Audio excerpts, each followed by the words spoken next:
এভাবেই কাঁচা সবজি যাই পাচ্ছে তাই খেয়ে তামা তামা করে দিচ্ছে তিনি।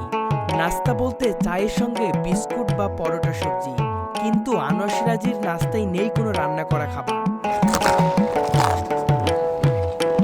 নাস্তা বলতে বোঝেন কাঁচা সবজি, তার নেশাই যেন কাঁচা সবজি খাওয়া। শুনতে অবাক লাগলেও কিশোরগঞ্জের করিমগঞ্জ উপজেলার হাতরাপাড়া গ্রামের আনোয়ার সিরাজের জীবনের অংশ হয়ে উঠেছে এই অভ্যাস। দীর্ঘ 10 বছর ধরে মাঠের কাঁচা সবজি খেয়েই কাটছে তার দিন। সকালের আলো ফোটার সঙ্গে সঙ্গে আনোয়ার সিরাজি বেরিয়ে পড়েন ফসলের মাঠে। যাই পাচ্ছেন তাই মুখে তুলে কড়মড় করে তামা তামা করে দিচ্ছে। একবারে তামা তামা বানাইলে এখন খায়। মানে একবারে তামা তামা মানে 32টা দাঁতের ভিতরে ঢুকলে পরে আর কিছু খায় না, সব শেষ। ফুলকপি, বাঁধাকপি, মূলা, মিষ্টি কুমড়া, লাল শাক, লাউ, সিম, এমনকি সিমের পাতাও পর্যন্ত ভ্যানিশ করে দিচ্ছে তিনি।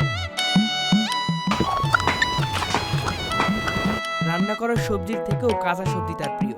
শুধু অভ্যাস নয়, এটা যেন তার এক অদ্ভুত নেশা। আনোয়ার সিরাজের দাবি কাঁচা সবজি তার শরীরকে চাঙ্গা রাখে।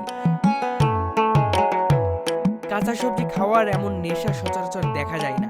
তবে এটা কি সত্যি উপকারী নাকি দীর্ঘমেয়াদে কোনো স্বাস্থ্য ঝুঁকি তৈরি করবে, এটাই ভাবার বিষয়।